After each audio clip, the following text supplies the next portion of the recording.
Bismillahirrahmanirrahim. Assalamualaikum warahmatullahi wabarakatuh. Innal hamdalillah nahmaduhu wa nasta'inuhu wa nastaghfiruh wa na'udzu billahi min syururi anfusina wa min sayyiati a'malina may yahdihillahu fala mudhillalah wa may yudlil fala hadiyalah. Asyhadu an la ilaha illallah wa asyhadu anna Muhammadan abduhu wa rasuluh. Allahumma salli ala Muhammad wa ala ali Muhammad kama sallaita ala Ibrahim wa ala ali Ibrahim wa barik ala Muhammad wa ala ali Muhammad kama barakta ala Ibrahim wa ala ali Ibrahim fil alamin innaka Hamidum Majid. Rabbi shrah li sadri wa yassir li amri wahlul 'uqdatam min lisani yafqahu qawli. Rabbi zidni ilman warzuqni fahman, amin ya rabbal alamin. Alhamdulillah, akhirnya pada tarikh yang ke-12 ini ya, pertemuan yang ke-12 juga, kita boleh menyelesaikan satu tajuk perbincangan, yaitu mengenai istiqamah di atas jalan yang lurus. Kemuncak daripada perbincangan kita melalui 11 siri sebelumnya adalah pada hari ini, di mana ketika kita menghendaki untuk istiqamah di atas jalan yang lurus, dan itu kena bermula pada qalbu kita, sementara qalbu kita itu padanya ada titik-titik hitam yang melekat diakibatkan kerana dosa atau maksiat, maka bagaimana cara menyucikan titik-titik hitam itu agar hati itu boleh dibayangkan laksana cermin putih yang dibersihkan setiap hari, yang setiap pemandang dapat melihat apa yang ada di sebalik cermin itu, dan di sebalik cermin itu juga dapat memandang apa yang ada di luar cermin tersebut. Itu yang kita mahukan, ya. Agar dengan penyucian qalbu itu boleh menatijahkan kemudahan dalam memetik hidayah, kemudahan dalam menjalankan ketaatan, dan kemudahan untuk istiqamah di atas ketaatan itu menuju Allah Subhanahu wa taala, satu-satunya destinasi, satu-satunya tujuan mengapa kita diciptakan di atas permukaan bumi ini. Baik, puan-puan, tuan-tuan yang dirahmati oleh Allah, jadi untuk mensucikan kalbu kita atau untuk menyucikan jiwa kita, tazkiyatun nufus, kita akan membedah ya satu buku yang ditulis oleh Syekh Abdul Razak Al-Badri. Buku ini walaupun nipis, puan-puan dan tuan-tuan, saya katakan nipis sebab matan Arabnya dengan terjemahnya sekali. Kalaulah tidak ada Arabnya, ya mungkin setakat ini sajalah separuh buku. Mananya buku yang cukup ringkas, yang diberi tajuk juga sangat ringkas. Tetapi apabila saya membelek kitab ini, walaupun dianggap ringkas, tetapi literatur atau sumber rujukan dalam menulis buku ini, Masya Allah, luar biasa. Jadi puan-puan, tuan-tuan, kalau membeli buku misalnya, dan ingin bicara tentang bab yang ilmiah, yang bersandar pada Quran dan Sunnah, boleh buku itu dilihat pada bagian belakang. Bagian belakang yaitu mengenai sumber rujukan atau bibliografi. Di situ kita akan dapatkan ya puan-puan, tuan-tuan ya, 1, 2, 3, 4, 5, 6, 7, 8 muka surat itu sebagai rujukan. Maknanya berapa puluh rujukan yang dirujuk oleh penulis ini, sehingga boleh kita katakan sebagai kitab yang ringkas namun syarat dengan ilmu, kerana sumber rujukannya adalah kepada Quran dan Sunnah, sekaligus pandangan-pandangan orang yang berkecimpung, yang terlibat dalam dunia Quran dan juga Sunnah Nabi Sallallahu Alaihi Wasallam. Jadi buku ini sangat menarik untuk dibedah karena memudahkan kita dengan mengambil 10 prinsip penyucian jiwa. 10 prinsip penyucian jiwa. Ada beberapa rakan sekalian yang belum lagi sampai pada mereka kitab ini, ya. Sebab kitab ini bakinya ada sisa 10 naskah itu baru dikirim oleh pihak penerbitan semalam. Jadi tak terkejar untuk dikirim. Walau demikian, insya Allah pada kali ini saya akan jelaskan 10 prinsip ini. Yang belum memiliki buku boleh mendengar, dan yang sudah memiliki buku harapnya ketika dibaca muncul persoalan-persoalan, dan persoalan itu boleh dijawab atau diselesaikan pada pertemuan kali ini. Ya. Puan-puan, tuan-tuan, saya minta maaf mewakili pihak Rami yang mungkin kadang awal sangat mesej tapi belum terlayan. Jadi biasalah dimaklumi, itu kerja-kerja manusia bukan kerja Tuhan. Kalau Tuhan begitu adil dan tak terlepas satu kali pandang pun, baru kali inilah kita akan mengakui apa letak kekurangan kita dalam berinteraksi. Mungkin ada pihak yang kecewa, dan kecewa itu satu yang dimaklumi bagi saya. Jadi kalau kita tak memaklumi orang yang kecewa, kita berlagak sebagai orang yang sempurna, maka atas kerendahan kami, kekurangan kami mohon maaf pada puan-puan dan tuan-tuan yang sudah menempa namun belum mendapatkan layanan yang terbaik. Artinya buku itu belum sampai di tangan puan-puan dan tuan-tuan. Kami minta maaf. Baik. Istiqamah di atas jalan yang lurus itu sebetulnya adalah sebagai bukti bahwa seseorang itu sudah melakukan tazkiyatun nufus, yaitu penyucian jiwa. Sebelum saya bedah satu buku ini, saya akan perkenalkan dulu kepada puan-puan dan tuan-tuan apa makna tazkiyatun nufus atau penyucian jiwa itu. Untuk memahaminya, kita coba menangkap bahasa itu. Tazkiyah an-nufus, menyucikan jiwa. Puan-puan, tuan-tuan pernah tak menyucikan pakaian? Atau membasuh, membersihkan pakaian? Pernah? Jika pernah, coba dibayangkan mengapa pakaian itu dibersihkan. Dari apa ia dibersihkan? Ya. Dan untuk apa tujuan pembersihan itu? Oke. Biasanya pakaian atau baju yang disucikan, yang dibersihkan, yang dibasuh itu lantaran kotor. Kotor itu macam-macam jenisnya. Boleh karena bau peluh kita walaupun tak nampak nodanya. Mungkin nampak nodanya, ada kotoran yang melekat dekat situ. Atau mungkin tidak ada noda dan tidak ada bau peluh, tapi sempat duduk bersama orang-orang di luar sana yang sekarang tengah ada yang namanya COVID-19. Dicoba untuk dibersihkan, dibasuh, dan deterjen yang akan membasuh atau membersihkan itu namanya adalah boleh Daya, boleh Breeze, boleh So Clean, dan lain sebagainya. Yang penting pakaian menggunakan deterjen bubuk itu untuk membersihkannya. Itu pakaian secara zahir.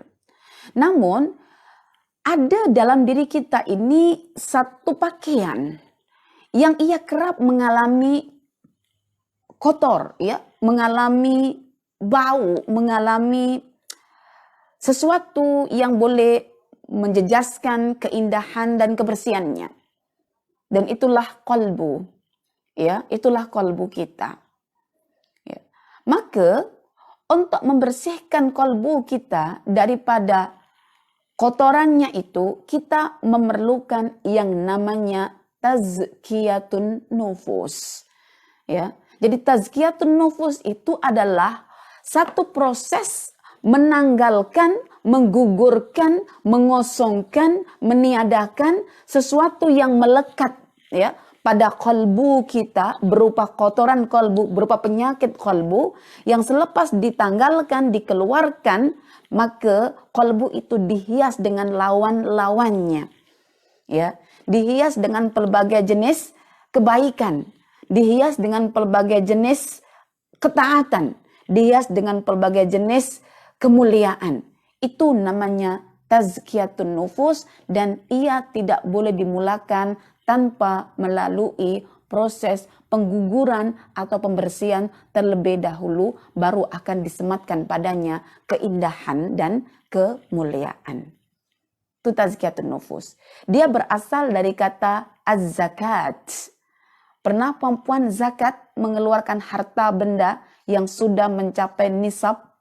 Dikatakan zakat karena dengan mengeluarkan harta benda itu, maka berlakulah yang namanya pertumbuhan, namanya pelimpahan, yang namanya pertambahan, pertumbuhan, pelimpahan, pertambahan menjadi banyak sangat. Itu namanya az-zakat.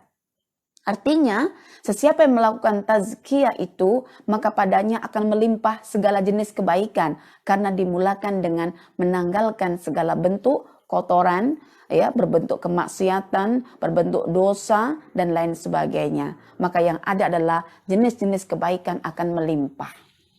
Oke? Itu tazkiyah, ya, berasal dari kata zakat. Maka zakat itu namanya suatu yang lebih, yang bertambah banyak. Dikatakan banyak karena ketika orang sudah menggugurkan benda-benda yang buruk, maka akan tersemat padanya segala bentuk akhlak yang baik, yang mulia pada orang tersebut. Ya, dan ketika mendapatkan banyak kebaikan, maka pelakunya dianggap sebagai al-muflih, al-falah, orang yang mendapatkan kejayaan. Ya, orang yang mendapatkan kejayaan. Dan setiap para petani akan disebut sebagai orang yang berjaya, al-falah, karena dia telah mengeluarkan, memutus, menanggalkan, mengosongkan yang namanya racun-racun yang melekat pada tanaman, ya, berbentuk akar-akar yang melilit, ya, rumput-rumput yang menghabiskan baja dan lain sebagainya, ya, dahan-dahan ranting-ranting yang kering yang kalau dibiarkan nanti akan mengambil banyak kekuatan pada tanaman tersebut sehingga dipangkat, dibuang. Maka selepas itu dibagilah baja, dibagilah penyiraman yang cukup, pencahayaan cukup, akhirnya berbuah yang melimpah. Limpahan buah itulah yang menjadikan petani itu sebagai seorang yang telah berjaya. Limpahan akhlak itulah, istiqamah di atas jalan yang lurus itulah yang membuat kita menjadi orang yang berjaya. Ya, jadi kejayaan itu dikaitkan dengan tazkiyatun nufus, maka sesiapa yang tak nak tazkiyatun nufus, hakikatnya dia tak nak meraih kejayaan. Baik, puan-puan, tuan-tuan yang dirahmati oleh Allah, pada buku ini ada 10 prinsip, ya, penyucian jiwa, yang kalau misalnya saya sistematikakan, ya, dalam buku ini, penulis ini mencoba menawarkan gagasannya yang berasaskan Quran dan Sunnah. Gagasan itu disusun dengan cantik menurut saya, luar biasa, sangat kronologi. Karena dimulakan dengan asas tazkiyatun nufus. Disambungkan dengan kunci tazkiyatun nufus. Disusuli lagi dengan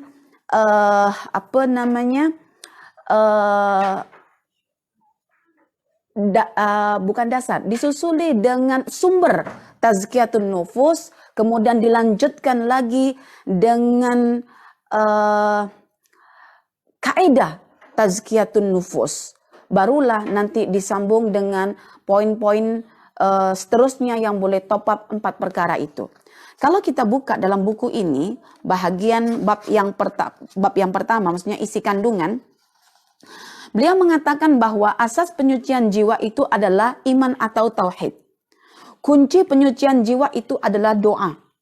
Kemudian sumber penyucian jiwa itu adalah Al-Quran. Kaidah menyucikan jiwa itu adalah ittiba' sunnah.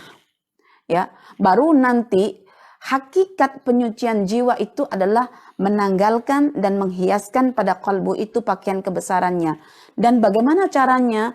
Ada disebut dengan menutup peluang-peluang yang boleh membuat seseorang itu terlepas dari tazkiyatun nufus, mengingat kematian, memilih kawan baik, kemudian waspada terhadap sikap ujub, kemudian mengenali tabiat jiwa. Ya, jadi 5 poin utama disusul dengan 5 poin berikutnya. Jadi tazkiyatun nufus TN, ya, itu dapat dilaksanakan melalui 10 kaidah, ya.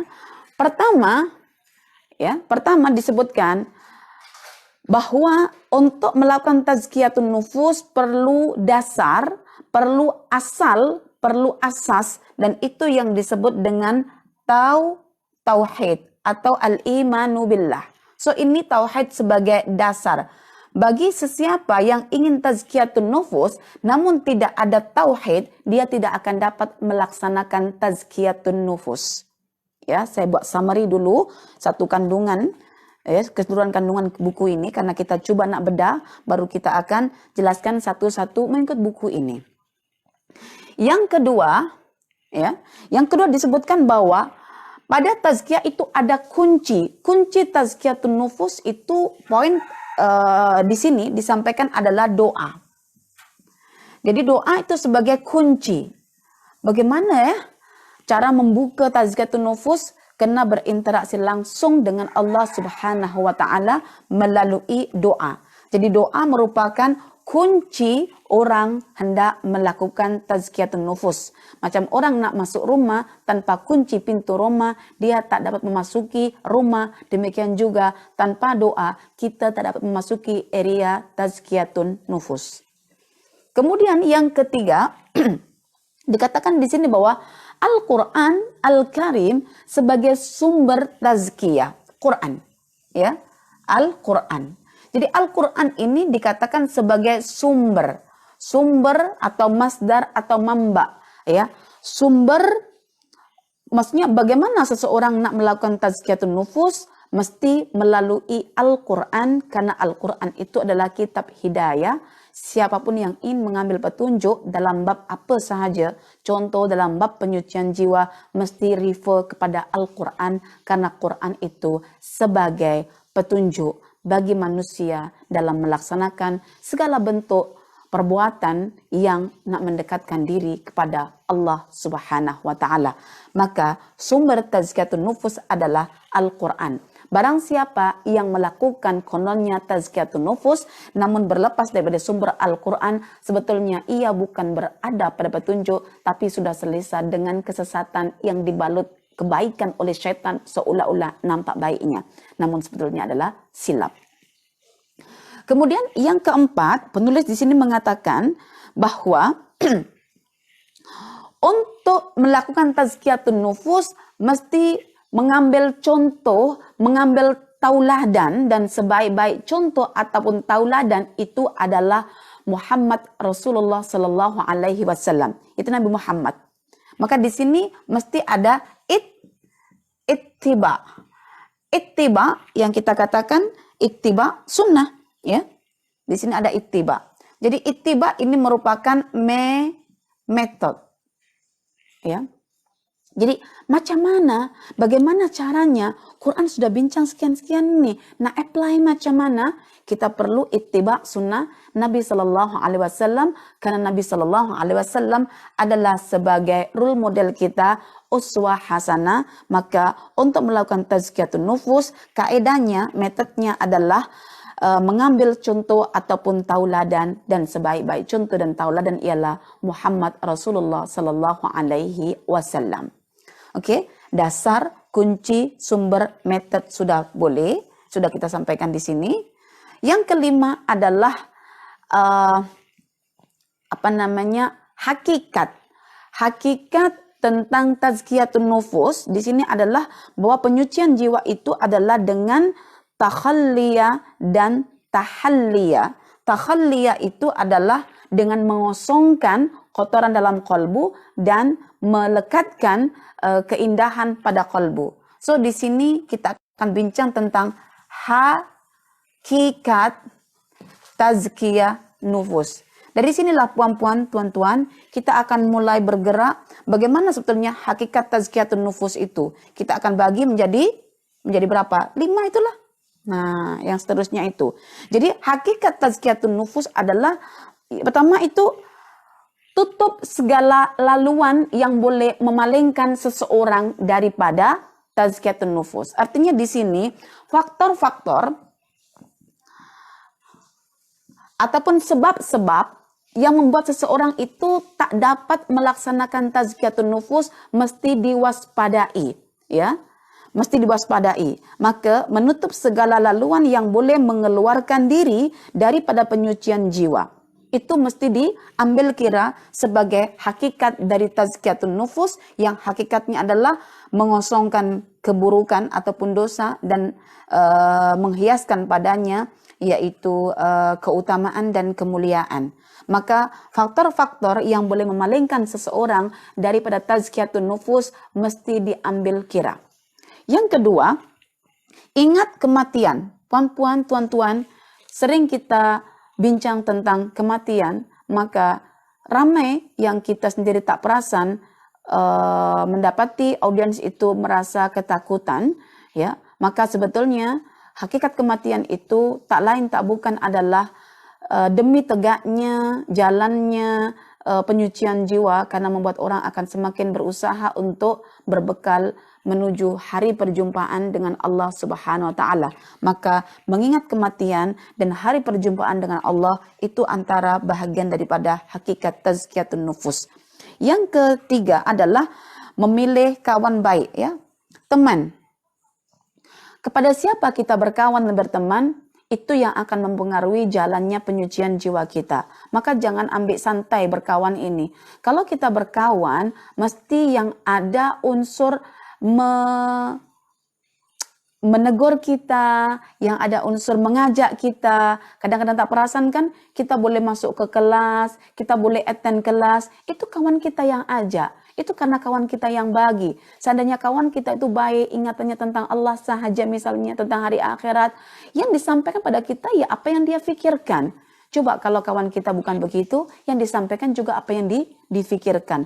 Karena hakikat manusia itu adalah hidup untuk saling mempengaruhi, saling dipengaruhi. Itulah manusia, ya, mencintai dan dicintai, mempengaruhi dan dipengaruhi. Teman. Kemudian waspada dengan sikap atau sifat ujub, ya. Ini mesti diwaspadai karena keujuban diri itu bukti kebodohan diri, ya, ketidakmampuan untuk melihat kekurangan dalam diri sendiri. So hari-hari dia terjebak dalam ilusi kesempurnaan diri. So ini penting untuk diambil kira sebagai faktor-faktor, antara faktor juga yang boleh menjauhkan seseorang daripada tazkiyatun nufus. Dan yang ke-10 adalah mengenali tentang tabiat semula jadi jiwa manusia, ya. Jadi tabiat jiwa mesti dikenal karena kita nak mensucikan jiwa. Kalau kita nak mensucikan jiwa, kita mesti memastikan keadaan jiwa tersebut, bagaimana sifatnya, bagaimana karakternya, bagaimana tabiatnya, itu perlu untuk dikenali agar dengan sendirinya kita termotivasi untuk mensucikannya. Oke, baik. Puan-puan, tuan-tuan yang dirahmati oleh Allah. Ini adalah 10 ya prinsip tazkiyatun nufus, ya. Dimulakan dengan tauhid sebagai dasar penyucian jiwa, disusuli dengan doa sebagai kunci penyucian jiwa, disusuli lagi dengan Al-Quran sebagai sumber penyucian jiwa, disusuli dengan as-sunnah, ittiba sunnah sebagai metode penyucian jiwa. Kemudian membincangkan yang kelima tentang hakikat tazkiyatun nufus atau penyucian jiwa itu adalah dengan melakukan takhalli dan tahalli. Maka yang perlu diambil kira dalam memahami hakikat tazkiyatun nufus adalah apa faktor-faktor yang membuat manusia terpesong daripada tazkiyatun nufus. Yang kedua, mengingat kematian. Yang ketiga, memilih teman yang baik. Yang keempat, waspada dengan sikap ujub. Dan yang kelima, tabiat jiwa mesti dikenali.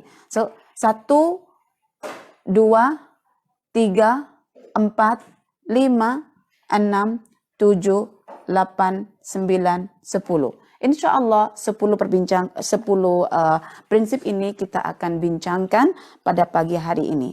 Oke, sebelum kita masuk pada prinsip tazkiyatun nufus yang pertama, yaitu tauhid, di sini penulis mencoba untuk mengingatkan kita, ya, cantik, supaya kita tidak terjebak oleh persepsi kita awal-awal dulu. Ya, pada muka surat yang ke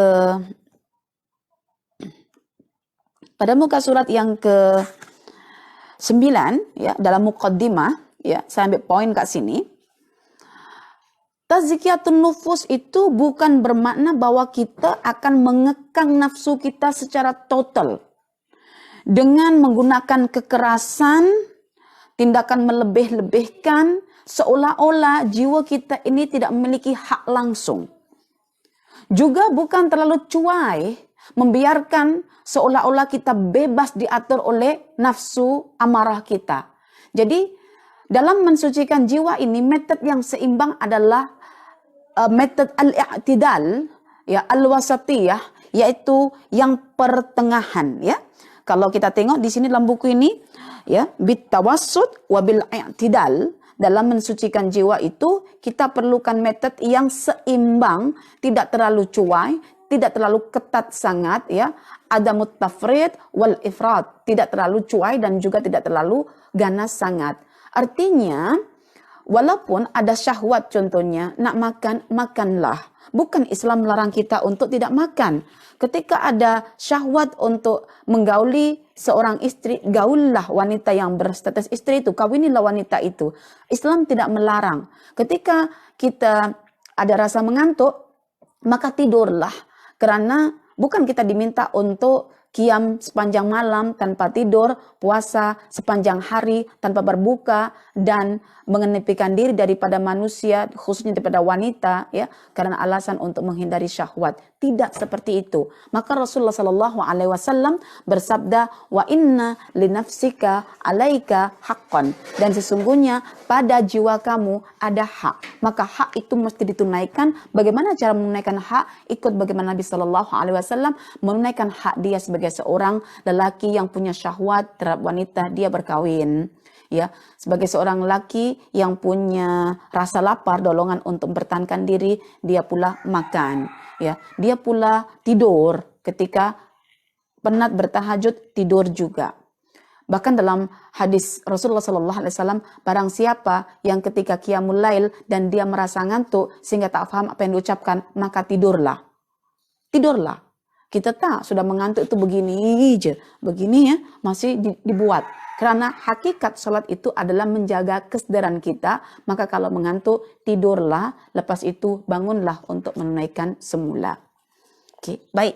Perempuan, tuan-tuan yang dirahmati oleh Allah, inilah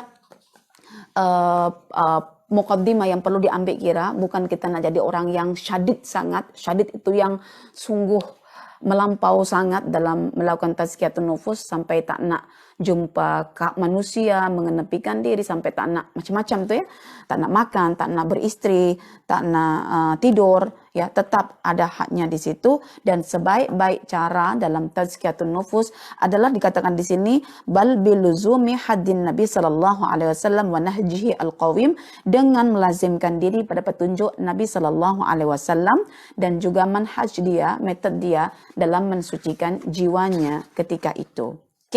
Jadi ini adalah pembukaan. Jadi pada pembedahan buku, pada pembukaan ini, Ustazah mendapati satu pembukaan yang sangat cantik supaya kita tidak jatuh pada persepsi kita bahwa kita dilarang untuk makan, dilarang untuk tidur, dilarang untuk beristri dan lain sebagainya. Tetap ada hak di situ. Oke. Poin yang pertama, kita akan bincangkan tentang dasar penyucian jiwa. Oke, perempuan, tuan-tuan yang dirahmati oleh Allah. Pada muka surat yang ke-15, ya, muka surat yang ke-15, ya, kalau kita tengok di sini, muka surat 13, sehingga karena ini beda buku, maka saya walaupun sudah ambil buku ini, saya tetap nak perempuan membuka buku lah. Jadi saya kena tunjukkan. Yang namanya beda buku tetap menggunakan buku. Kalau tidak beda buku ya saya tinggalkan je buku ini, saya ambil poin-poinnya ya. Tapi karena ini adalah bicara buku, mau tak mau walaupun Ustazah sudah ambil poin-poin besarnya, tetap Ustazah akan rujuk buku ini juga sebagai bukti yang kita tengah berinteraksi dengan buku. Dan bagaimana cara membelek-belek itu, pada akhirnya perempuan, tuan-tuan juga akan beli tanda buku kan, nak tunjuk tajuk pertama. Itu namanya berinteraksi dengan buku. Kalau Ustazah tak sempat nak cari penanda buku, Ustazah lipat. Tapi ini cara tak betul lah. Cuma karena mendesak ya, Ketika ini, maka Ustazah tak jumpa penanda buku, Ustazah lipat saja menunjukkan pada poin pertama muka surat 13 membincangkan tentang tauhid. Jadi senang ya, seronok kita berinteraksi dengan buku, belek-belek, sentuh-sentuh ya, cium-cium bau buku ini, bahkan pada akhirnya mata ini fokus membaca tulisan itu. Muka surat 13 sehingga muka surat yang ke 24 adalah satu perbincangan mengenai tauhid ya. Puan-puan, tuan-tuan. dalam tulisan ini, karena kita nak ambil poinnya, tapi tetap merujuk pada buku ini, muka surat yang ke-17, ya, saya rujuk Arabnya, puan tengok sampingnya, saya sebelah kanan, puan sebelah kiri, tuan-tuan sebelah kiri. Pada muka surat yang ke-17 ini, penulis mengukuhkan pandangannya bahwa dasar untuk melakukan tazkiyatun nufus adalah bertauhid, adalah melalui Al-Quran, surah yang ke-41 ayat 6 sehingga 7. Surah Fussilat ayat 6 sehingga 7. Okey, perempuan tengok pada muka surat yang ke-17 ataupun 16 sampingnya. Allah berfirman, wa wailul lil musyrikin alladzina la yu'tuna zakata wa hum bil akhirati hum kafirun. Ya, secara tak langsung perempuan kalau belajar kaidah membedah buku itu akhirnya tahu bagaimana cara menganalisis. Ternyata kadang-kadang dalil hujah itu diletakkan di pertengahan. Jadi ketika kita membaca itu kita dah siap untuk mengkonsepkan hasil bacaan kita. Dan kita dapati di sini bahwa penulis mengatakan, ya, berasaskan firman Allah, sungguh celaka dan celakalah bagi orang-orang musyrik. Orang-orang musyrik itu yang menyekutukan Allah. Tidak ada tauhidullah. Mereka percaya Allah sebagai Tuhan pencipta alam semesta, tapi dalam masa yang sama mereka menggunakan perantara namanya berhala, dan itu dikatakan sebagai kemusyrikan. So apa akibat kemusyrikan itu? Alladzina la yu'tuna zakata wa hum bil akhirati hum kafirun. Kesan kemusyrikan itu adalah mereka golongan musyrik tidak mau menunaikan zakat. Dan apakah zakat itu? Berasal dari kata tazkiyah. Dan apakah tazkiyah itu? Zakat di sini ya dalam terjemahnya dikatakan bertujuan untuk membersihkan jiwa dan harta manusia. Jadi orang yang musyrik dia tidak terfikir untuk mensucikan jiwa dia melalui harta benda mereka. Sehingga tak berlaku namanya zakat. Mereka akan tamak ya dengan dunia dan bakhil dengan yang ada. Tak nak dikeluarkan. Padahal mengeluarkan harta benda dari simpanan yang semestinya itu adalah membersihkan harta plus akan mensucikan jiwa. Jika zakat tak ditunaikan, kotor dan keruhlah jiwa seseorang. Dan mengapa? Karena dia musyrik. Wahum bil akhirati hum kafirun, dan dia tidak ada berfikir untuk mensucikan jiwa karena keyakinan mereka terhadap akhirat itu tidak ada. Ketika mereka tidak yakin dengan adanya hari akhirat, so dunia mereka katakan sebagai tempat untuk berseronok. Jadi rugi bagi mereka jika tak berseronok, dan cara berseronok itu menggunakan harta benda, so jangan keluarkan harta benda itu, nikmati diri sendiri. Maka punca orang yang tidak mau melakukan tazkiyatun nufus adalah kemusyrikan. Itu berasaskan surah yang ke-41 ayat yang ke-6 sehingga ayat yang ke-7. Coba perempuan, kita cek diri kita sekarang. Adakah kita selamat daripada kesyirikan? Maka Rasulullah SAW menekankan pada kita syirik besar mungkin kita tidak, yaitu kita tidak menyembah pada berhala-berhala. Tapi ketahuilah syirik kecil, syirik khafiyun itu yang meliputi diri kita.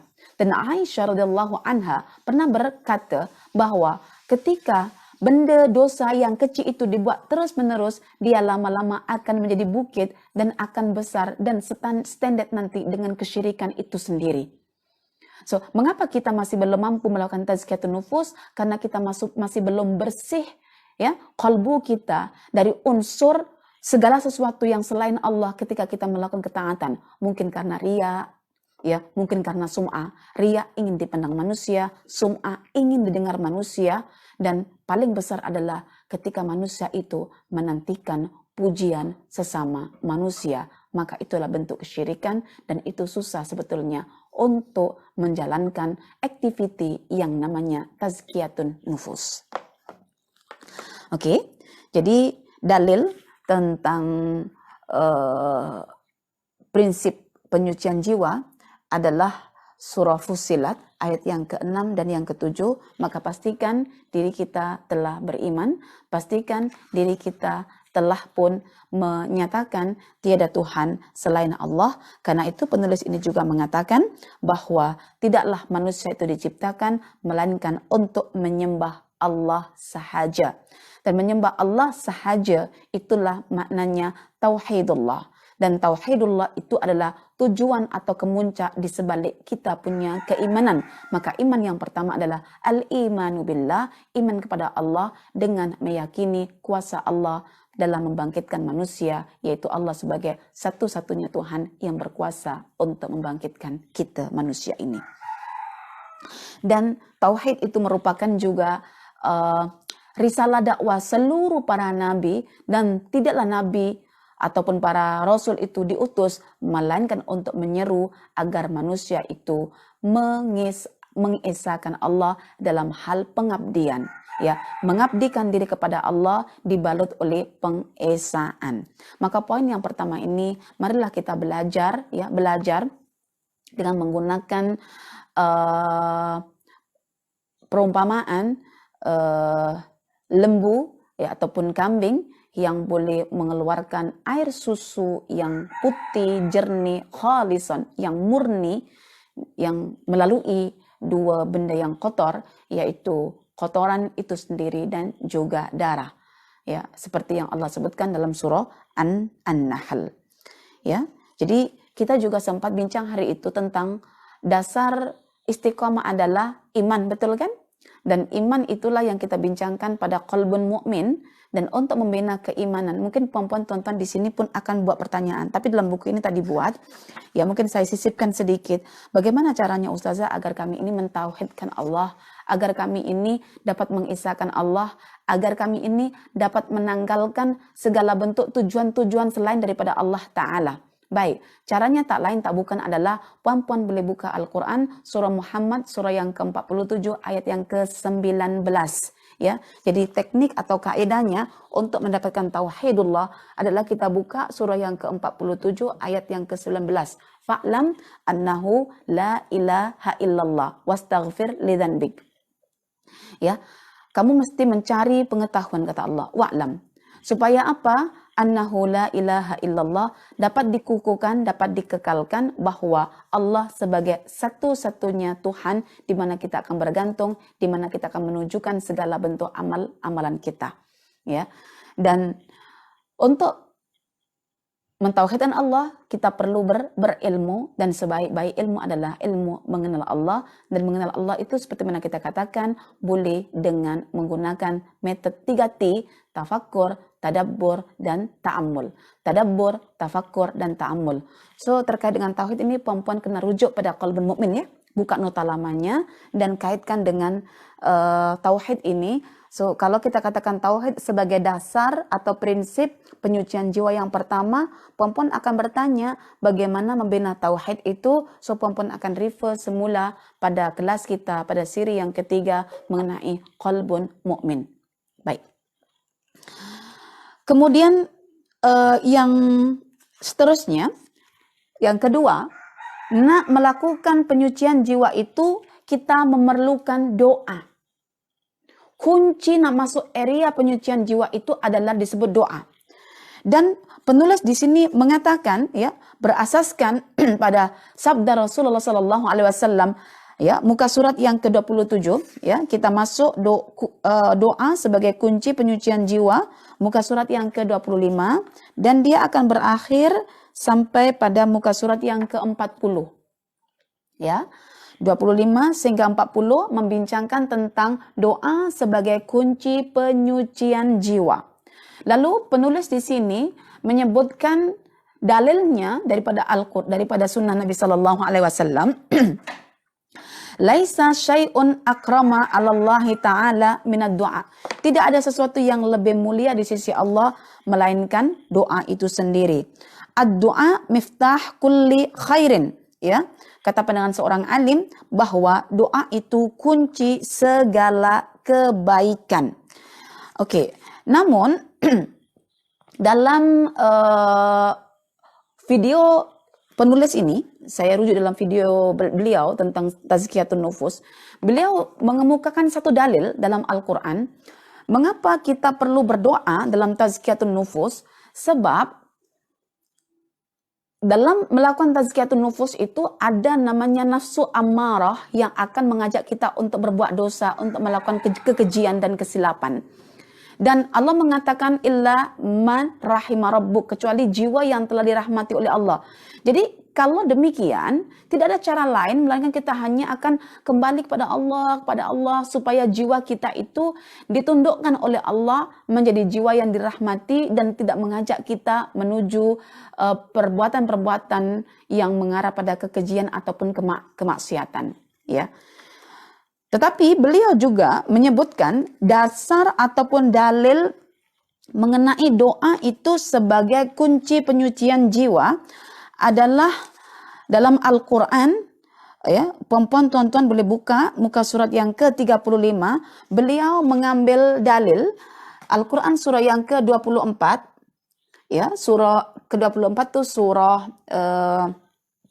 An-Nur ayat yang ke-21. Ya, beliau mengatakan begini, walaula fadlullahi alaikum wa rahmatuhu ma zaka minkum min ahadin abada walakinallaha yuzakki may yasha. Allah mengingatkan pada kaum mukminin bahwa kalaulah bukan karena kemurahan Allah, karena rahmatnya Allah, tentulah salah seorang di antara kalian tidak mungkin mengalami penyucian jiwa. Ya, tetapi Allah lah sebetulnya yang mensucikan jiwa kalian atau jiwa seseorang. Jadi begini perempuan, pada poin yang kedua ini nak menekankan kita bahwa Allah itu punya kehendak, manusia juga punya kehendak. Cuma perbezaannya ketika Allah punya kehendak, Allah punya kuasa untuk merealisasikan kehendaknya itu. Sebaliknya kita manusia ketika punya kehendak, hanya kehendak tanpa dibalut oleh kekuasaan dalam merealisasikan kehendak tersebut. Lalu ketika kita punya kehendak dan terwujud, bukan kita yang merealisasikannya, tetapi Allah Subhanahu wa Ta'ala yang merealisasikannya. Kehendak Allah menepati kehendak kita, maka berlakulah perealisasian kehendak tersebut. Maka jangan sombong macam Fir'aun, macam Korun. Ketika berkehendak untuk jadi kaya, lalu kayalah dia katakan ini usaha aku sendiri. Ini karena pengetahuan aku sendiri. Tidak, tetapi karena Allah yang menghendaki, ya, apa yang dikehendaki manusia melalui kekuasaannya itu.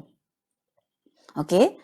Dan Ibnu Abbas mengatakan dalam tafsirannya, ya, pada muka surat yang ke-35 itu, dan dipegang baik-baik oleh kita hari ini yang hendak melakukan tazkiyatun nufus. Coba pegang kata-kata Ibnu Abbas dalam menafsirkan ayat yang ke-21 surah yang ke-24. Ibnu Abbas mengatakan bahwa tidaklah seseorang itu diberi petunjuk untuk berbuat baik sehingga kebaikannya itu memberi manfaat untuk dirinya, ataupun diberi petunjuk untuk meninggalkan keburukan sehingga ketika meninggalkan keburukan itu menjaga dirinya daripada bahaya. Itu semuanya adalah murni sebab karena kekuasaan Allah. Ya, maka Allah berfirman, "Fala tuzakku anfusakum." Jangan sekali-kali kalian mengatakan bahwa diri kalian itu suci, akan tapi huwa a'lamu bimanittaqa. Dia yang lebih tahu siapa orang yang paling bertakwa dan di manakah letak ketakwaan itu. Qalbun muttaqi, letaknya dekat hati. Dan siapa yang tahu hati itu, qalbu itu, hanya Allah. Dan bagaimana posisi hati itu? Posisi hati itu ada di antara dua jemari Ar-Rahman. Mengapa hati qalbu kita berada di antara dua jemari Ar-Rahman? Kata An-Nabulsi adalah untuk memudahkan kita melakukan tazkiyatun nufus, karena hanya bersandar pada Allah selesai cerita. Ya, bersandar pada Allah. Dan untuk bersandar kepada Allah diperlukan doa-doa. Dan apakah doa-doa tazkiyatun nufus itu? Ya, penulis ini mengemukakan dua sahaja doa. Dan perempuan tuan-tuan, bagi perempuan dan tuan-tuan, bersederhana dalam mengamalkan sunnah ketika berasaskan ilmu yang kita kaji, itu lebih baik daripada melulu mengamalkan kebaikan namun tidak bersandar pada dalil, ya, dalil sunnah. Jadi beliau mengatakan di sini, ya, muka surat yang ke-31, ya, bahwa doa yang diajarkan Rasulullah untuk meraih kesucian jiwa, ya, meraih ketakwaan kalbu, itu adalah, jadi kesucian jiwa itu nanti kembali pada qalbun mutakin, qalbun mukhsyik, qalbun muhtad, qalbun macam-macam, itu semua akan kembali. Karena itu masuk dalam area kalbu, dan kalbu itu satu daripada bahagian jiwa manusia. Nanti kita akan bincangkan pada poin yang terakhir, di mana posisi jiwa itu. Doanya adalah Allahumma ati nafsi taqwaha wa zakkiha anta khairu man zakkaha anta waliyuha wa maulaha. Diriwayatkan oleh Imam Muslim dalam kitab sahihnya. So hadis ini sahih, maka sila diamalkan. Dan kalau nak baca, Rasulullah telah mengajarkan apapun doa yang buat kamu takjub untuk dibaca karena keperluan ketika itu, boleh dibaca ketika sebelum salam dalam solat fardu. Atau ketika qiyamul lail, ya, sujud tahajud, kita melamakan sujud kita, antaranya kita boleh memanjatkan doa itu pada ketika sujud tahajud kita. Beliau juga menambahkan doa yang kedua pada muka surat yang ke-33, yaitu ya muqallibal qulub sabbit qalbi ala dinik. Hadis yang diriwayatkan oleh Anas bin Malik, riwayat Imam At-Tirmizi, dan disahihkan, ya. Jadi, ya Allah, ya Tuhanku, yang membolak-balikkan kalbu, tolong tetapkan kalbuku di atas agamamu, ya. Jadi itu doa yang diajarkan oleh Rasulullah Sallallahu Alaihi Wasallam.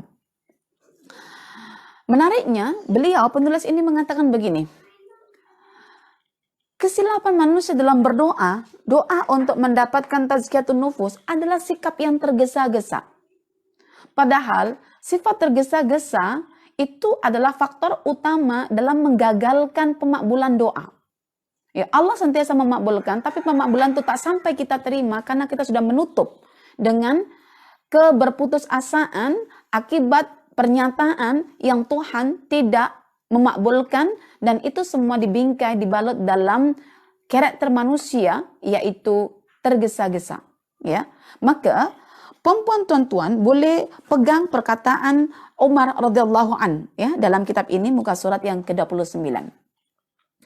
Kata Umar, aku tidak pernah cemas risau dengan doa yang aku panjatkan apakah dimakbulkan atau tidak.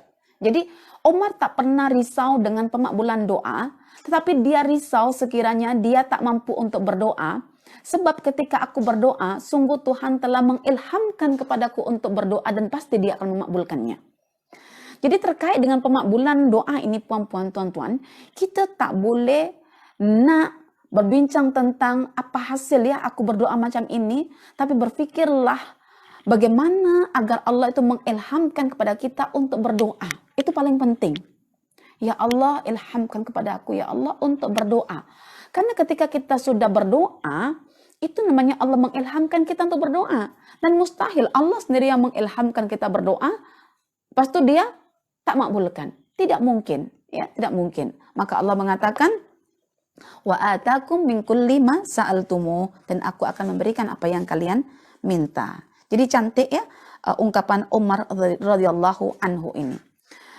Apa yang Rasulullah hendak tanamkan, kata penulis ini, pada hati para sahabat adalah bahwa segala kebaikan itu kuncinya dipegang oleh Allah Ta'ala. Ya, kullu khair biyadillah. Masih ingat kita juga dalam Al-Quran, biyadikal khair, di tangan engkau jualah segala kebaikan. Surah Ali Imran ayat yang keberapa itu? Yang ke-26. Biyadikal khair. Di tangan Allah itu segala kebaikan. Kalau Allah pemegang kebaikan, jangan minta ke orang. Kalaupun ada orang yang menjelaskan tentang kebaikan itu, dari mana dia merujuk? Daripada firman Allah. So kita hakikatnya kembali kepada Allah. Maka perhatikan baik-baik. Dari mana kita mengambil sumber tazkiyatun nufus itu, dan itulah yang akan dijelaskan pada poin yang ketiga. Sumber tazkiyatun nufus adalah Al-Quran Al-Karim, ya.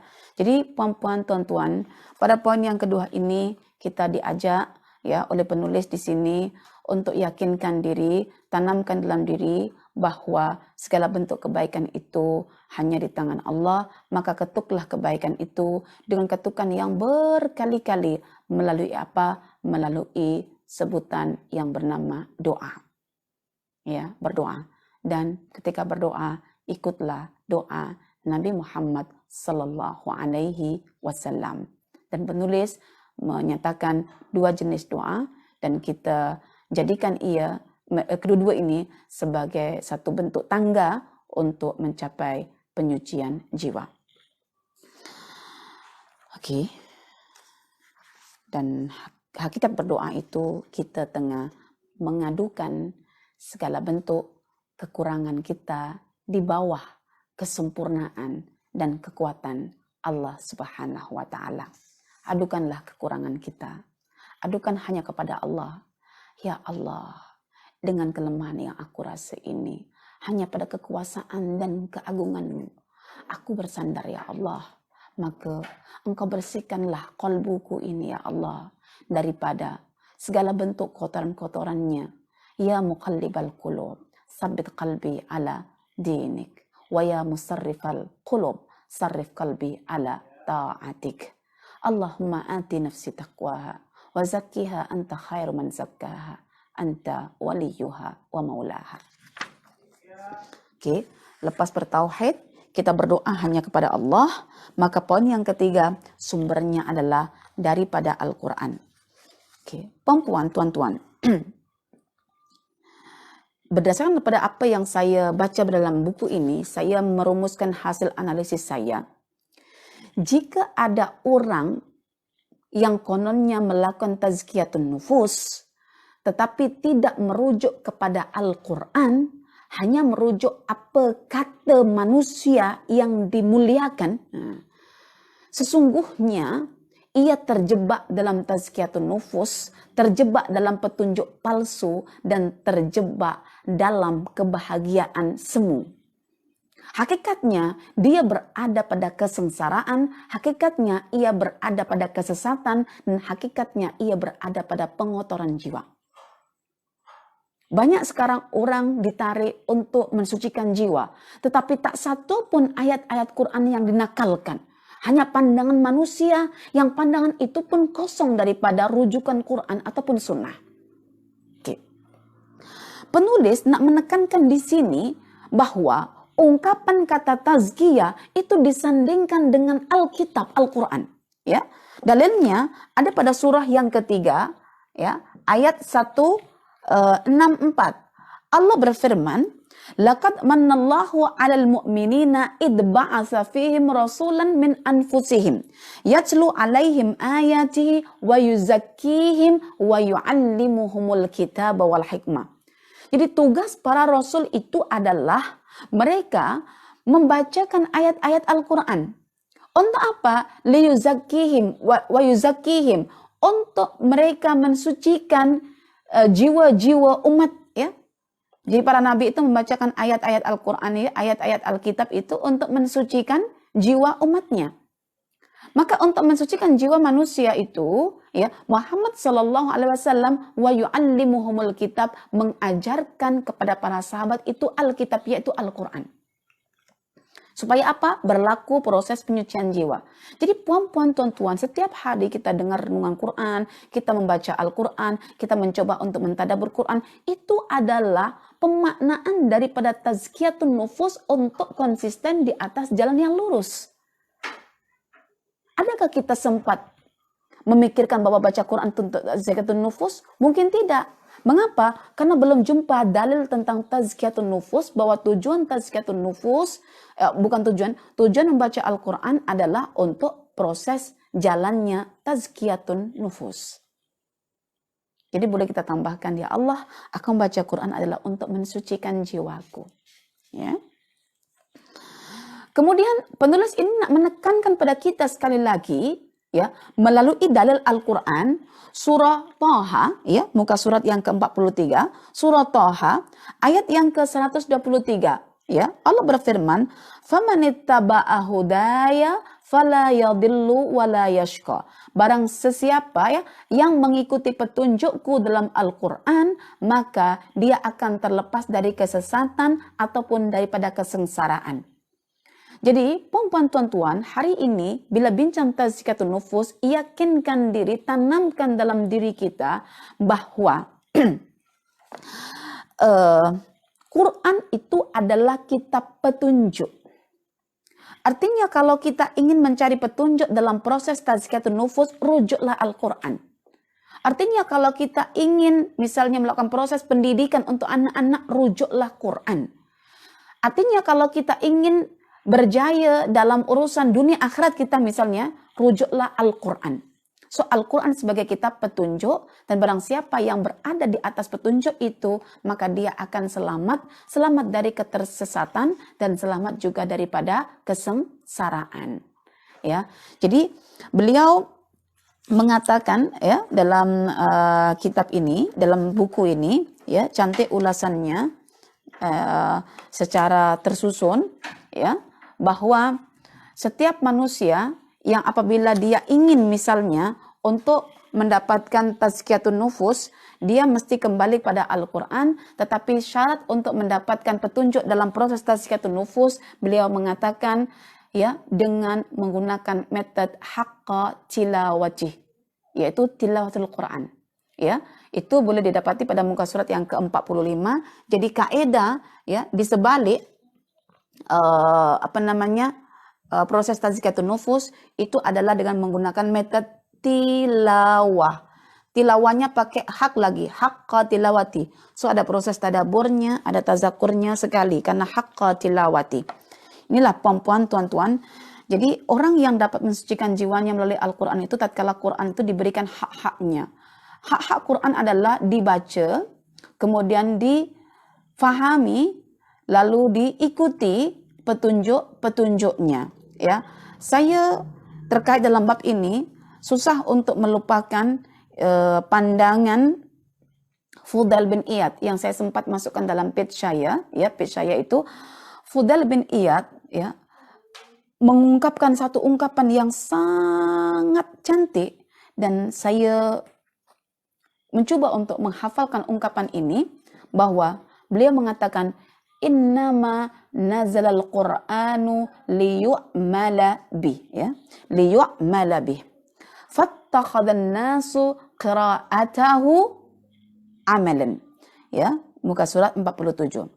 Beliau mengatakan yang terjemahannya adalah begini: Quran itu diturunkan hanyalah untuk diamalkan. Quran itu diturunkan hanya untuk diamalkan. Bukan hanya untuk dibaca, hanya untuk diamalkan. Tapi untuk mengamalkan melalui proses pembacaan dulu lah kan. Jadi Quran itu diturunkan hanya untuk diamalkan. Namun sayangnya ramai manusia menjadikan bacaan Quran itu sebagai amalan. Boleh bezakan di sini? Kita kan pertama baca Quran. Saya contohkanlah surah Al-Kahfi hari Jumat ya. Alhamdulillahilladzi anzala ala abdihil kitaba wa lam yaj'al lahu iwaja, sampai terakhir kita baca. Kita jadikan setakat ritual bacaan yang dijadikan sebagai amalan tiap hari Jumat. Adakah itu tujuan Quran diturunkan dalam pandangan Fudail bin Iyad? Tidak rupanya. Rupanya membaca itu hanya media untuk menghantarkan pada proses berikutnya, yaitu proses pemaknaan menuju pemahaman dan pengaplikasian. Maka pengaplikasian itu perlu pada kaidah pembacaan dulu. Tapi orang sangkut dekat baca, dan baca itu dicukupkan di situ dan dijadikan sebagai amalan. Maka saya tak pernah nak mengatakan, menyetujui orang mengatakan apa salahnya baca. Membaca itu tidak salah. Yang salah itu ketika bacaan dijadikan sebagai sebuah amalan yang itu tak pernah dilakukan oleh para salafus saleh. Ya, perempuan nanti buka kisah Fudail bin Iyad, siapakah dia? Perempuan akan kagum dengan sirahnya.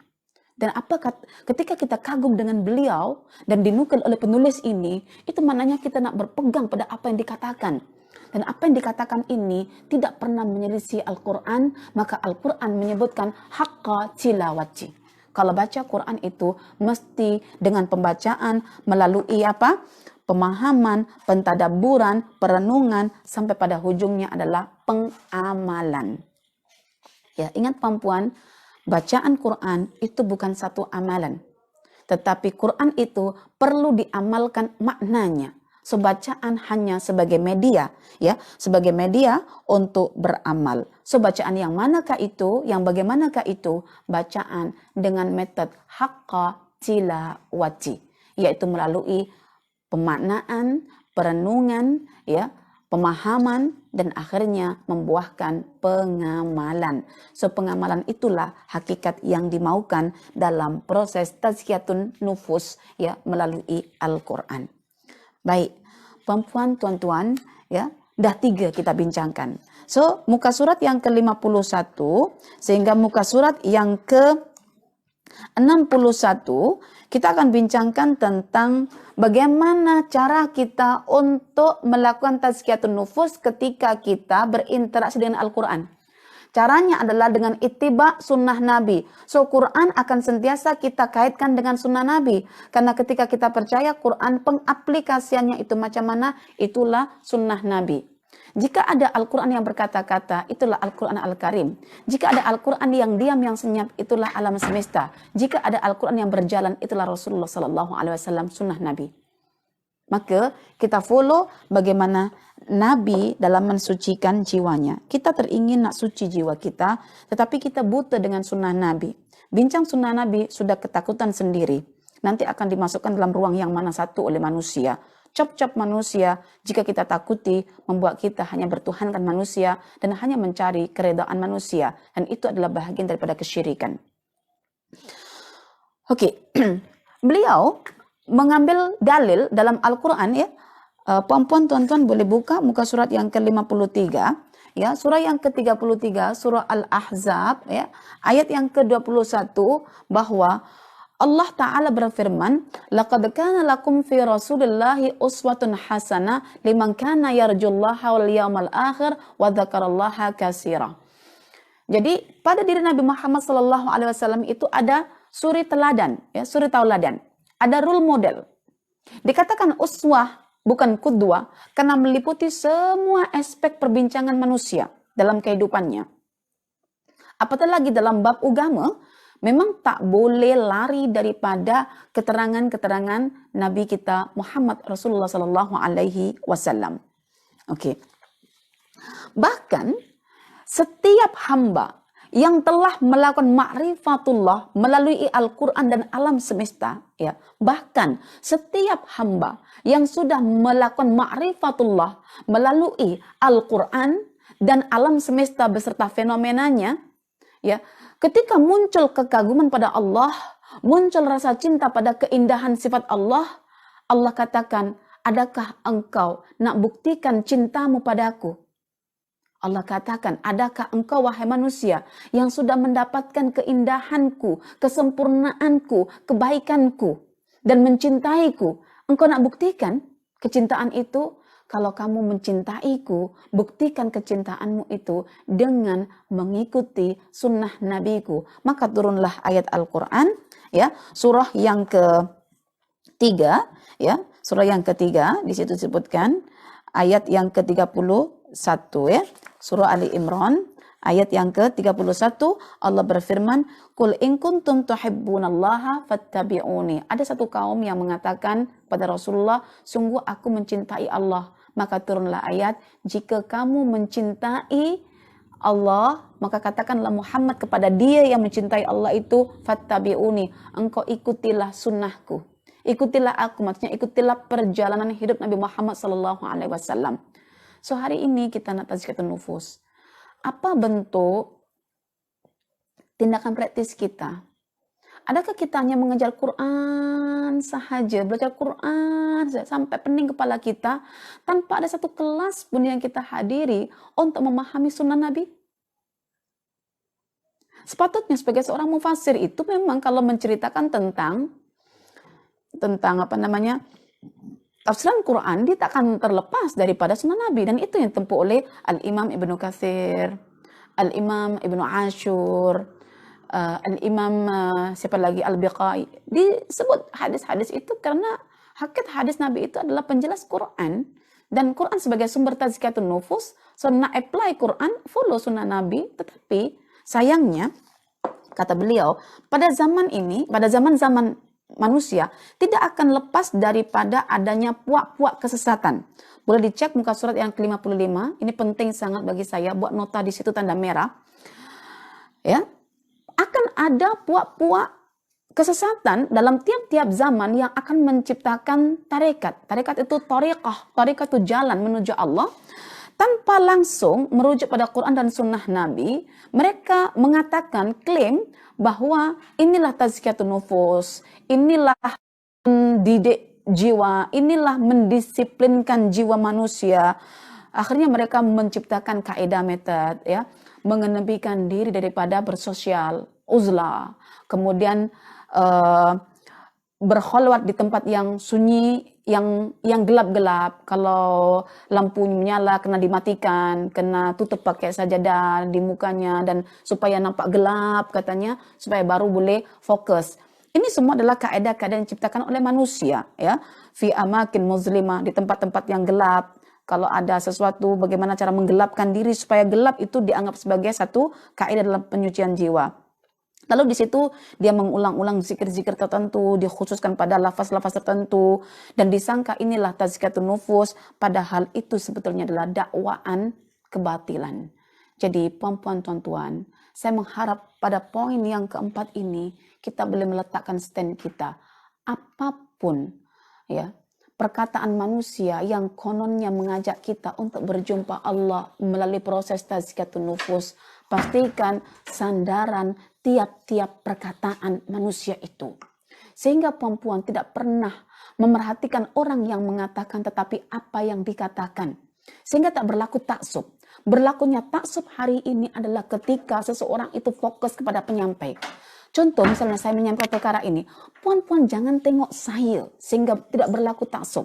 Atau berlaku penghinaan pada saya juga karena saya ini siapalah begitu. Tapi perhatikan apa yang saya sampaikan. Bila saya menyampaikan itu adalah misalnya pandangan Al-Imam Ibnu Ashur dalam kitab tafsir At-Tahrir Tanwir. Hakikatnya saya itu jambatan yang menghubungkan tafsir-tafsir Arab pada puan-puan semuanya yang tak mampu berbahasa Arab misalnya begitu. Jadi rugi puan-puan kalau belajar pada saya misalnya, hanya mandang saya akhirnya ala ustazah aja. Tak iyalah, tak nak. Tak pandai pun bahasa Inggrisnya. Ini bermasalah nantinya. Karena kita hanya sebagai jembatan yang menghubungkan puan-puan dengan bahasa Arab, literatur Arab. Memang saya kalau bahasa Inggris cuma angkat tangan lah, tapi saya cuma nak bagi literatur Arab yang menjelaskan tentang tafsiran-tafsiran orang-orang Arab itu yang menggunakan bahasa mereka. So jangan tengok siapa saya, tapi tengok apa yang saya katakan. Maka Ali radhiyallahu anhu berkata, "Undur ma qal wala tanzur man qal." Tengok apa yang diperkatakan oleh seseorang, jangan tengok orang yang mengatakannya. Al-haqqu la tu'rafu birrijal, kata Ali, ya radhiyallahu anhu, kebenaran itu bukan ditentukan pada pribadi individu seseorang. A'rifil haq, kenalilah kebenaran itu dari mana sumbernya, ta'rif ahlahu, kamu akan boleh meletakkan, oh itu guru yang ahli, oh itu guru yang ahli. Kita meletakkan guru itu ahli, karena rujukan guru itu ini begitu. Jadi yang mengukur Anda untuk klaim seseorang itu ahlinya, karena Anda sudah punya kerangka neraca dalam menentukan kualiti perkataan seseorang. Adakah dari Quran atau daripada sunnah? Ataukah murni daripada pandangan diri sendiri yang tidak ada sandaran Quran sunnah langsung? A'rifil haq ta'rif ahlahu. Wa kaifa na'rif al-haq? Bagaimana kita nak tahu kebenaran? Al-haq dapat dikenal melalui Al-Quran dan sunnah Nabi Sallallahu Alaihi Wasallam. Semakin banyak data Quran yang disampaikan seorang penceramah, semakin banyak data sunnah yang disampaikan, itulah tanda ilmiahnya seorang penceramah dalam menjaga amanah ilmiah. Tapi sayangnya kalau dibagi yang ilmiah, terlalu ilmiah sangatlah. Nah, itu yang jadi masalah dalam diri kita. Ya, baik puan-puan, tuan-tuan. Jadi kesimpulannya, para rasul, para nabi adalah dokter untuk hati, ya. Cantik perkataan Al-Imam Ibnu Qayyim Al-Jauziyah. Kata beliau, ya, muka surat yang ke-55, bahwa mensucikan jiwa itu lebih payah daripada menyembuhkan penyakit jasad. Lebih payah, lebih susah. Kenapa? Ya, karena orang yang mensucikan jiwanya itu perlu mujahadah. Beliau memberikan satu perumpamaan begini. Ya. Para nabi itu adalah dokter untuk kalbu setiap manusia. Jadi dengarkanlah apa kata dokter itu. Perkataan dokter itu lebih tepat ya berbanding pandangan orang sakit yang tidak ada ilmu. Anda misalnya kalau sakit, nak jumpa dokter buat sangkaan, rekaan pandangan sendiri. Kalau orang jahil, dia akan buat sangkaan sendiri. Macam orang-orang dahulu, ketika sakit kanker, dia obatnya malah air kencing misalnya diminum. Contoh, itu kan pandangan. Kalau dibandingkan dengan dokter sekarang, apa obat kanker misalnya? Kita rujuk mana? Rujuk pandangan diri sendiri ke merujuk kepada dokter. So, siapa dokter itu? Dokter itu adalah para nabi. Maka nabi kita ialah Nabi Muhammad SAW. Ikutilah pandangannya karena hakikatnya dia adalah dokter bagi kalbu kita. Oke, poin yang kelima. Poin yang kelima adalah hakikat penyucian jiwa itu meliputi dua perkara, yaitu at-takhalli wat-tahalli. At-tahalli mengosongkan, at-tahalli itu menghiaskan, mengisi, ya, mengosongkan dan mengisi, menanggalkan dan melekatkan. Itu hakikat tazkiyah. Perempuan, tuan-tuan, kalau kita masih agak blank dengan term Arab, yaitu tazkiyah, kita coba belajar pada fakta mengenai petani, karena petani itu disebut al-fallah, dan al-fallah itu adalah orang yang berjaya, dan orang berjaya itu hanya dinisbahkan kepada orang yang melakukan tazkiyatun nufus. Apa yang dilakukan oleh para petani, itulah hakikat tazkiyatun nufus. Itu nak mudahkan kefahaman di sini. Jadi, hakikat tazkiyatun nufus adalah melalui dua T. Dua T. Takhalli, tahalli. Takhalli adalah menggugurkan, mengosongkan, meniadakan, menanggalkan. Apa yang ditiadakan, ditanggalkan itu ya kotoran.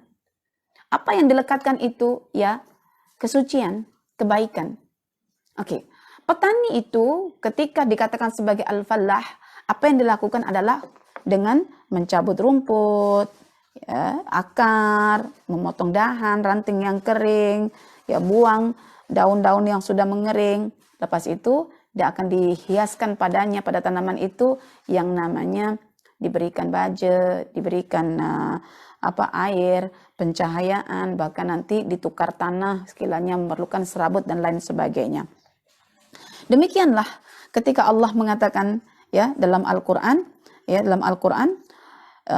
dalilnya di sini surah yang ke-9 ayat 103. Khudh min amwalihim shadaqatan tutahhiruhum wa tuzakkihim biha. Jadi hakikat tazkiyatun nufus itu adalah melalui takhalli dulu. Takhallinya adalah dengan melalui di sini at-tadhhir minadz-dzunub, dengan mensucikan diri daripada perbuatan dosa, dan ini dapat dilakukan dengan menggunakan metode taubah. Jadi proses penyucian jiwa melalui takhalli, pengosongan dosa itu tak lain tak bukan dengan cara taubat. Karena taubat itu dasarnya adalah rasa takut akan hukuman disebabkan oleh perbuatan dosa. Maka ketika kita berhenti tak nak berbuat dosa dan mohon ampun kepada Allah atas dosa-dosa tersebut, itu namanya tazkiyatun nufus, menggunakan metode takhalli, mengosongkan yang namanya dosa. Wa tuzakkihim biha, dan kemudian melekatkan padanya keindahan-keindahan sifat, ya, seperti dengan al-inabah, ya. Jadi tahalli yang kedua adalah dengan inabah. Inabah itu adalah melakukan ketaatan selepas tanggalkan dosa itu, melakukan ketaatan, berharap sangat dengan apa yang ada di sisi Allah, sehingga dia rasa tamak untuk melakukan kebaikan layaknya tamaknya seseorang hari ini dengan harta benda. Sangat nak kumpul banyak ketaatan itu, supaya ketaatan itu nanti akan berubah menjadi cahaya dalam kehidupannya di akhirat nanti. Masya Allah. Jadi Bagi ustazah, ketika penulis ini menjelaskan tentang metode takhalli dan tahalli, perempuan tonton kena ambil kira bahwa takhalli itu adalah melepaskan diri daripada perbuatan dosa, caranya dengan perbanyak taubat, dan yang kedua adalah dengan melakukan ketaatan, ya. Caranya adalah dengan melakukan inabah, mengharapkan apa yang ada di sisi Allah itulah yang terbaik. Masya Allah. Jadi puan-puan tuan-tuan, penulis mengatakan pada muka surat yang ke-67 bahwa tazkiyah itu asalnya adalah pertumbuhan, perkembangan, pelimpahan berkat dan penambahan. Dan itu dapat dilakukan ketika seseorang sudah melepaskan diri daripada perbuatan dosa. Biizalatis syarri. Maka jadilah orang yang mensucikan jiwanya itu dihias oleh banyak kebaikan, berbentuk akhlak yang baik, ya, kemuliaan, ketaatan, amal saleh, dan lain sebagainya. Itu disebutkan pada muka surat yang ke-67. Jadi perempuan tuan-tuan, hakikat tazkiyatun nufus adalah layaknya seorang petani, ada takhalli, ada tahalli, supaya tanaman itu tumbuh, ya, berkembang, membanyakkan buahnya, dan buah-buahan itulah yang melayakkan petani dianggap sebagai orang yang telah berjaya. Ya, akhlak yang banyak dalam diri kita itu yang melayakkan kita menjadi orang yang berjaya.